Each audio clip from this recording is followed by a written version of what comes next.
देखिए, हम आज टाइट्रेशन का एक एक्सपेरिमेंट करने जा रहे हैं जिसमें हमारे पास एक कंपाउंड दिया गया है अमोनियम फेरस सल्फेट यानी कि मोहर साल्ट। हम सबसे पहले इसका एक सॉल्यूशन प्रिपेयर करेंगे M/20 का, लगभग 250 ml सॉल्यूशन। तो ये हमारा जो मोहर साल्ट का सॉल्यूशन प्रिपेयर होगा ये नोन कंसंट्रेशन का होगा। इसकी कंसंट्रेशन हमको पता है कितनी, 1/20 मोल पर लीटर। और इस सॉल्यूशन की हेल्प से जो हमारे पास केमिनोफोर सॉल्यूशन भरा हुआ है, इस ब्यूरेट में क्या है, केमिनोफोर, आपको पर्पल कलर का दिख रहा होगा। इसकी कंसंट्रेशन कितनी है हमें नहीं पता, अंदाजे से बनाया गया सॉल्यूशन है, तो इसकी कंसंट्रेशन हम निकालेंगे। यही एक्सपेरिमेंट कहलाता है टाइट्रेशन, वॉल्यूमेट्रिक एनालिसिस। तो वॉल्यूमेट्रिक एनालिसिस के इस एक्सपेरिमेंट में सबसे पहले नोन कंसंट्रेशन का 1/20 मोलैरिटी का 250 ml मोहर साल्ट सॉल्यूशन प्रिपेयर करेंगे। अब इसके लिए थोड़ी सी कैलकुलेशन देखिए।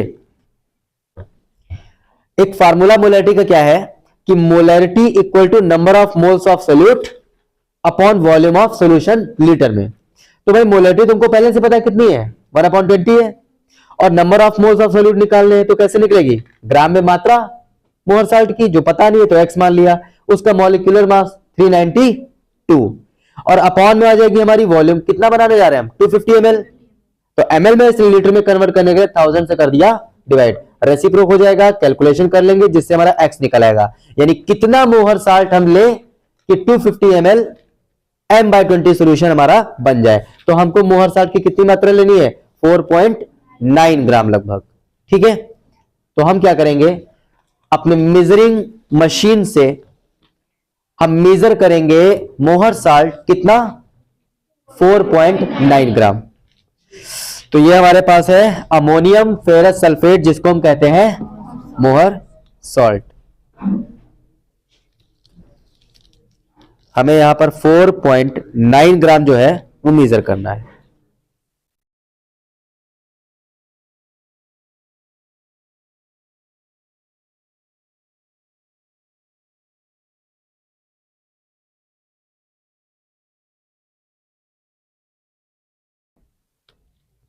फोर पॉइंट नाइन, ठीक है। तो अब हम क्या करेंगे, ये जो 4.9 ग्राम हमने मोहर साल्ट मेजर किया है, हम इसको क्या करेंगे, एक बीकर में ट्रांसफर कर लेंगे। ठीक है,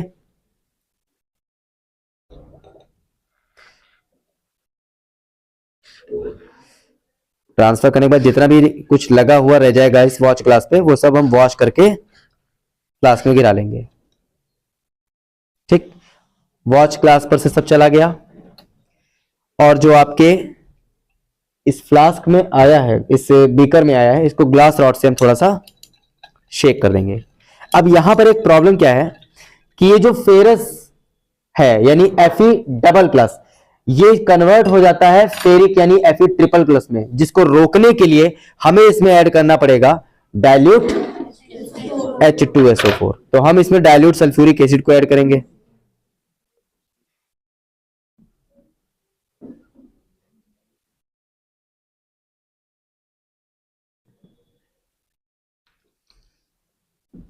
और डाइल्यूट सल्फ्यूरिक एसिड को इसमें ऐड करके अब इसको ग्लास रॉड से मिक्स कर लेंगे ताकि ये बिल्कुल ट्रांसपेरेंट सा हो जाए।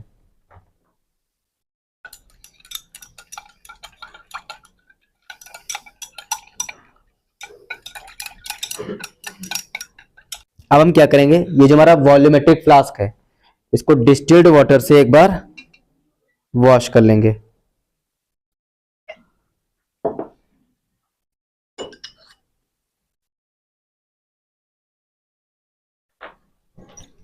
ताकि कुछ भी अगर लगा होगा इसमें वॉल पर तो साफ हो जाएगा।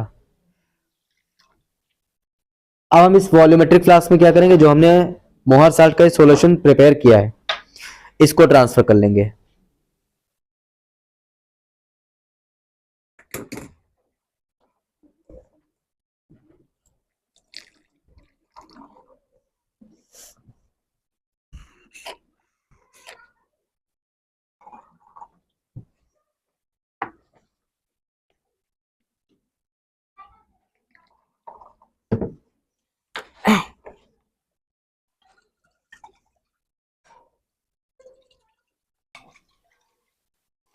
सॉल्यूशन जो है मिक्स करने के बाद जो इसमें क्रिस्टल्स थे वो क्रिस्टल क्या हो जाए, डिसॉल्व हो जाए, पार्टिकल नीचे बॉटम में ना बैठे हों।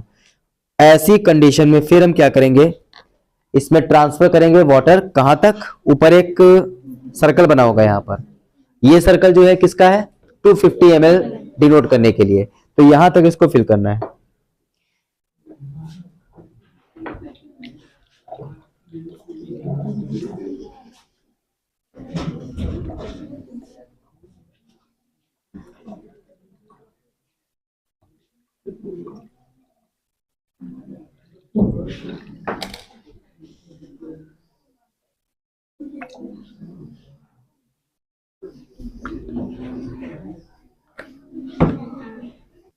अब हम क्या करेंगे, इस वॉल्यूमेट्रिक फ्लास्क को अपनी आंख की सीध में रखेंगे और लास्ट में बिल्कुल थोड़ा थोड़ा बहुत कम मात्रा में हम वाटर को इसमें ट्रांसफर करेंगे। और अपर मेनिस्कस जो है, sorry lower meniscus, transparent solution जो होते हैं उसका कौन सा मेनिस्कस देखते हैं, लोअर मेनिस्कस। तो इसका लोअर मेनिस्कस जब बिल्कुल सर्कल पे आ जाएगा तब ये 250 ml कंसंट्रेशन मानी जाएगी। अब आप इसमें देखेंगे अगर बिल्कुल आंख की सीध में लेकर के, तो इसका लोअर मेनिस्कस टच कर रहा है लाइन को, तो अभी हमारा 250 ml M/20 कंसंट्रेशन का मोहर साल्ट सॉल्यूशन जो है वो प्रिपेयर हो गया। अननोन कंसंट्रेशन वाले केमनोफोर सॉल्यूशन का टाइट्रेशन। हमने जो इसमें केमनोफोर पहले से लेके रखा हुआ है, ये आपको ब्यूरेट में दिखेगा 0 से थोड़ा ऊपर है, ज्यादा मात्रा ली हुई है, तो जितना एक्स्ट्रा अमाउंट इसमें आ गया है हम उसको क्या करेंगे, नीचे खाली कर देंगे। तो यहां से कॉर्क को घुमाएंगे स्टॉपर को, और जो एक्स्ट्रा अमाउंट था उसको क्या कर लेंगे, बाहर निकाल लेंगे। याद रहे कि जो कलर्ड सॉल्यूशन होते हैं इसका कौन सा मेनिस्कस लेते हैं, अपर मेनिस्कस, यानी सरफेस पे आपको इस तरह से दिखेगा कर्व, आपको ये चीज टच करनी है कि बिल्कुल 0 की सीध में आ जाए। तो यहां पर हमको क्या करना है, इसका अपर मेनिस्कस देखना है बिल्कुल 0 की सीध में आए।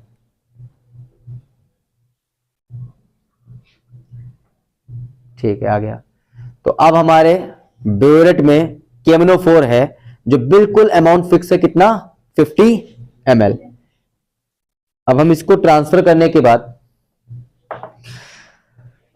यहां पे क्या करेंगे, जो हमने 250 ml का ये मोहर साल्ट सॉल्यूशन प्रिपेयर किया है इसको एक बीकर में ट्रांसफर कर लेंगे ताकि पिपेट से इसको बाहर निकालने में थोड़ा इजी हो जाए। पिपेट जो हम यहां पे यूज कर रहे हैं कितना है, 20 ml का। ये आपको पिपेट के बल्ब पे, इसको फूला हुआ हिस्सा जो दिख रहा है इसको क्या बोलते हैं, बल्ब। यहाँ पे आपको 20 ml लिखा दिख रहा होगा, दिख रहा है, तो ये 20 ml का है और यहाँ पे आपको एक सर्कल दिखेगा, ये यहाँ पर।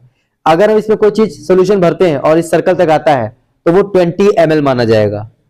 शक करेंगे कैसे, आप इस जेट को मोहर साल्ट में डुबोएंगे और जेट बिल्कुल बॉटम में टच करना चाहिए। अगर हवा में ऊपर रखेंगे और खींचेंगे इसको तो हो सकता है माउथ में तेजी से चला जाए, वरना धीरे धीरे आराम से आएगा। ठीक है,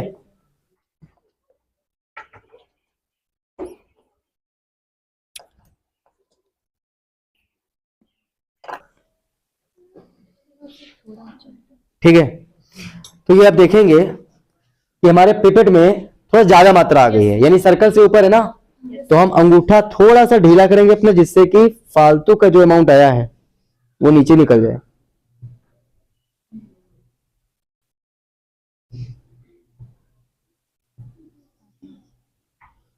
देखिए लोअर मेनिस्कस बिल्कुल सर्कल पे टच कर रहा है। Yes sir. तो पिपेट में कितना है, 20 ml।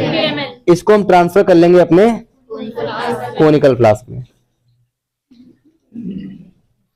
और पिपेट की जेट पे यानी आखिरी में बिल्कुल कुछ 1-2 बूंदे फंसी रह जाती हैं, उसके लिए क्या करेंगे, इसको वॉल पर 2-3 बार टच कर देंगे तो सब निकल जाएगा।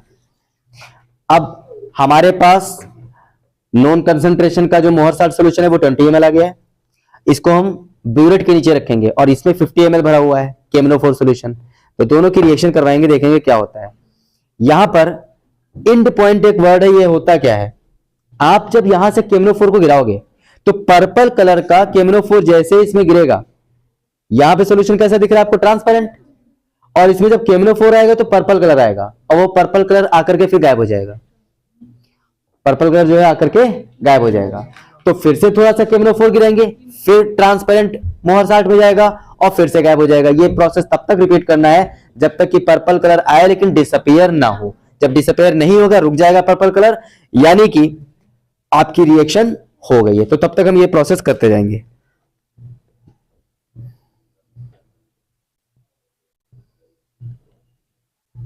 ये देखिए पर्पल कलर आएगा और फिर क्या हो जाएगा, डिसअपीयर हो जाएगा।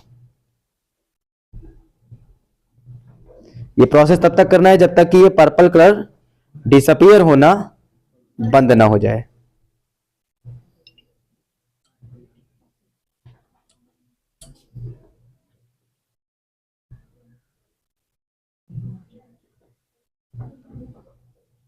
अब देखिए ये पर्पल कलर आ गया। अब इसको थोड़ी देर हम शेक करते हैं, मिक्स करते हैं, देखते हैं कि कलर गायब होता है या नहीं गायब होता। रुक गया ना? Yes sir. तो पर्पल कलर इस बार स्टेबल हो गया है और गायब नहीं हो रहा है। इस टाइम पर हम ब्यूरेट में रीडिंग देखेंगे कितनी है। तो ब्यूरेट की रीडिंग आ रही है 2.5 ml, यानी ऊपर से केमनोफोर खर्च कितना हुआ, 2.5 ml।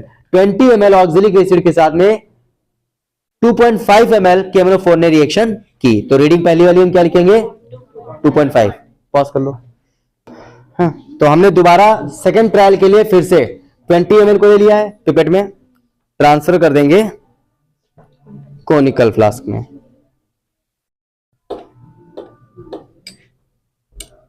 याद रहे जेट को बॉटम में केवल टच करना है, पटकना नहीं है वरना टूट जाएगा। और इधर जितना अमाउंट आपका खाली हुआ है उसको रिफिल कर लेंगे हम। सेकेंड ट्रायल में भी हमने इसको रिफिल किया, वापस हमने अपर में इसका 0 तक कर लिया इसका। तो अब फिर से इसमें 50 ml है टोटल, और यहां रीडिंग कितनी है इनिशियल 0।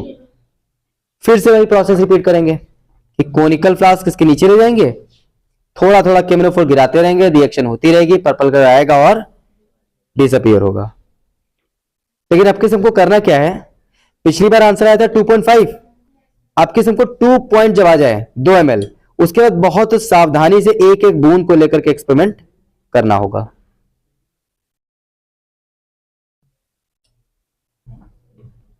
कितना आ गया, लगभग 2 ml के आसपास आ गया। तो अब हम ड्रॉप बाय ड्रॉप करेंगे, एक एक बूंद से।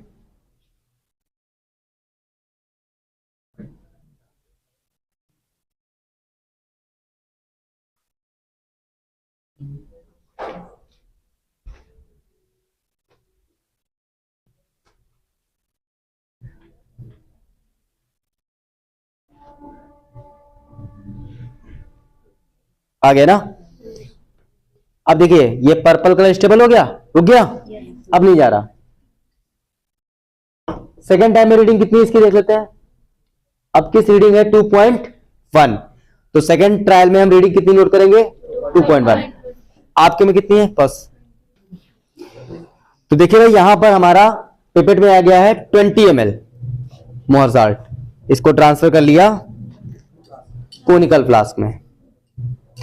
और उधर हमारा जो थर्ड ट्रायल के लिए जितना खाली हुआ था केमनोफोर वो फिर से रिफिल हो चुका है। यहां पे हमारे पास फिर से कितना आ गया 50 ml, रीडिंग कितनी हो गई 0।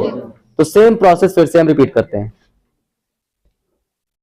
और हमें पता है कि 2 ml के आसपास अमाउंट लगभग खर्च होना है। जब 2 ml के पास पहुंचेंगे तो बहुत सावधानी से ड्रॉप बाय ड्रॉप एक्सपेरिमेंट करेंगे। शुरुआत में आप चाहो तो ज्यादा मात्रा में गिरा भी सकते हो,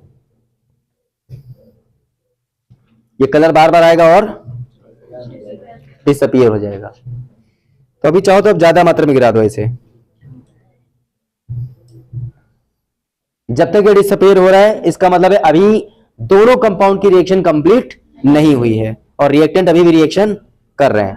जब रिएक्शन हो चुकेगी तो कलर जाना बंद हो जाएगा और स्टेबल हो जाएगा।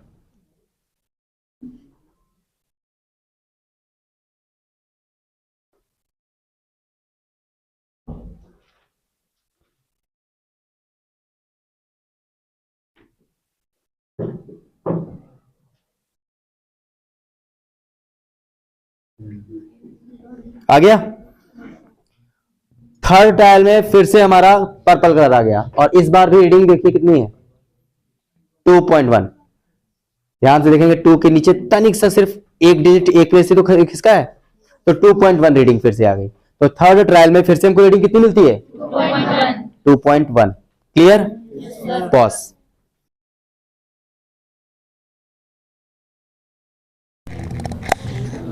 देखना, तो हम देख लेते हैं कैलकुलेशन हमारी। जब हम कैलकुलेशन करेंगे मोलैरिटी के लिए तो केमेनोफोर वर्सेस मोहर साल्ट, इसमें फॉर्मूला क्या लगता है, M1V1 upon N1 equal to M2V2 upon N2।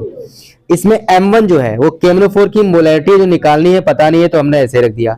V1 तो वॉल्यूम हमारी कितनी आई थी 2.1 अपॉन N1, तो जो पीछे रिएक्शन दी गई है एक्सपेरिमेंट में उसमें केमेनोफोर के कितने मोल हैं 2।